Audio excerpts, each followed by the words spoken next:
Hello दोस्तों, कैसे हो आप लोग। आशा करते हैं कि आप सभी बहुत अच्छे होंगे। मैं Arnab Priyadarshan, associate Indian railways and मैं आपका स्वागत करता हूं रेलवे टॉकीज में। तो दोस्तों, अभी हाल ही में दो बड़े बड़े अपडेट्स आए हैं। एक तो आपका AIC पिन का डेटा आ गया है दिसंबर का, और ये डेटा दोस्तों बहुत ही इंपॉर्टेंट है क्योंकि this is the last data which will be submerged into your fitment factor as increment in DA। क्योंकि ये जो DA को इफेक्ट करेगा दोस्तों, जनवरी का DA जो इफेक्ट होगा उसका ये उस श्रृंखला का लास्ट डेटा है AIC पिन का। और इसी जो DA जो आपका निकल के आएगा इस डेटा से, इसको ही दोस्तों सबमर्ज किया जाएगा आपके जो रिजल्टेंट फिटमेंट फैक्टर आपको दिया जाएगा 8th CPC में, क्योंकि ये आपका 1 जनवरी 2026 तक का लास्ट DA होगा जो कि सबमर्ज होगा। तो ये डेटा बहुत ही इंपॉर्टेंट हो जाता है। और यहाँ पे हम लोग दोस्तों आगे ये भी देखेंगे कि ये डेटा कितना आया है, नवंबर से क्या बढ़ोतरी या घटा है ये डेटा, और कितना आपका रिजल्टेंट DA आएगा जनवरी में। कैलकुलेशन से हम लोग देख लेंगे और उतना ही दोस्तों आएगा। दूसरा, फिटमेंट फैक्टर पे क्या असर पड़ेगा ये भी हम लोग देखेंगे दोस्तों इससे। और तीसरा दोस्तों, बजट में क्या कुछ हुआ है, 8CPC को लेके क्या कुछ हुआ है, इस पर भी हम लोग यहाँ पे चर्चा करेंगे। तो वीडियो में लास्ट तक बने रहें पूरी जानकारी के लिए। तो चलिए दोस्तों, सबसे पहले हम लोग ऑफिशियल डॉक्यूमेंट देख लेते हैं कि क्या हमारा AIC पिन का डेटा इस बार स्टेबल रहा या घटा या बढ़ा।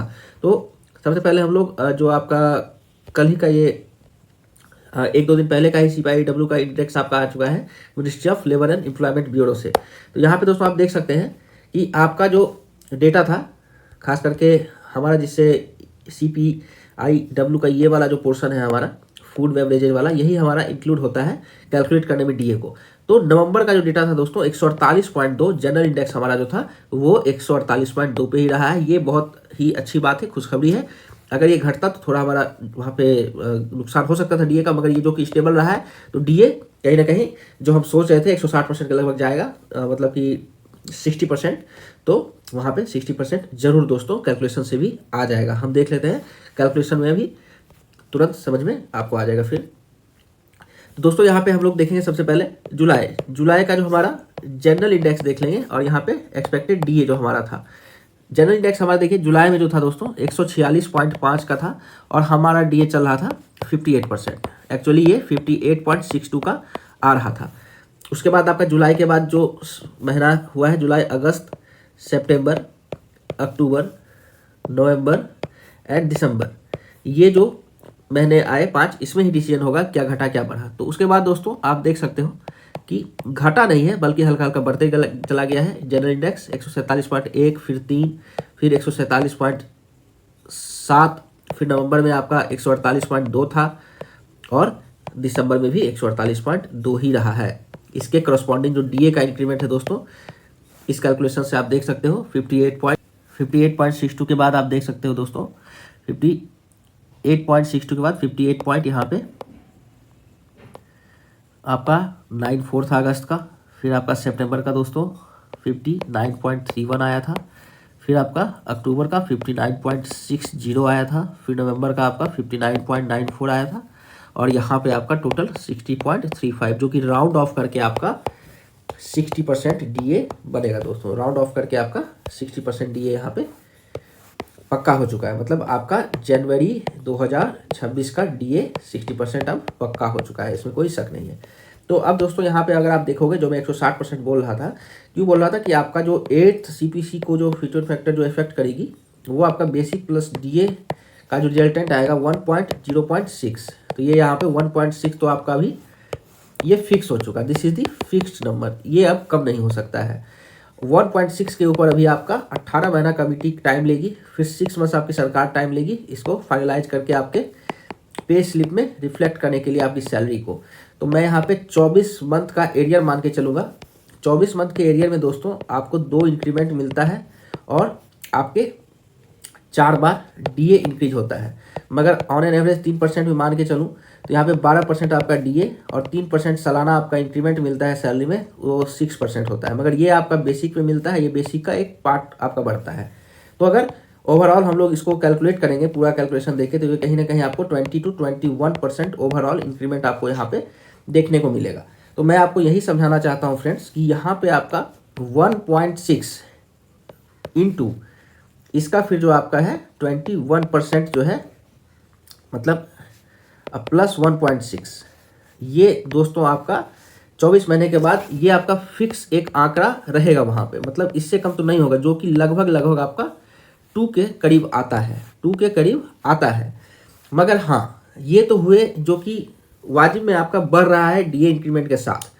मगर कुछ ना कुछ दोस्तों सरकार फिटमेंट फैक्टर जब देती है तो एक इंक्रीमेंट फैक्टर भी वहाँ पे लगाती है, मतलब कि सरकार अपने तरफ से कुछ आपको, वो हो सकता है 10% भी दे सकती है, 15% भी दे सकती है। ज़्यादा एक्सपेक्ट तो ऐसा नहीं है कि 30% देगी, मान लीजिए 15% ही अगर आपको देती है तो फिर भी आपको 2 + 1 15% ऑफ 2 अगर करेंगे तो यहाँ पे आपको 2.3 फिटमेंट फैक्टर जो है आपको कहीं ना कहीं 2.3 के लगभग देखने को मिल सकता है अभी का जो डेटा है उसके हिसाब से।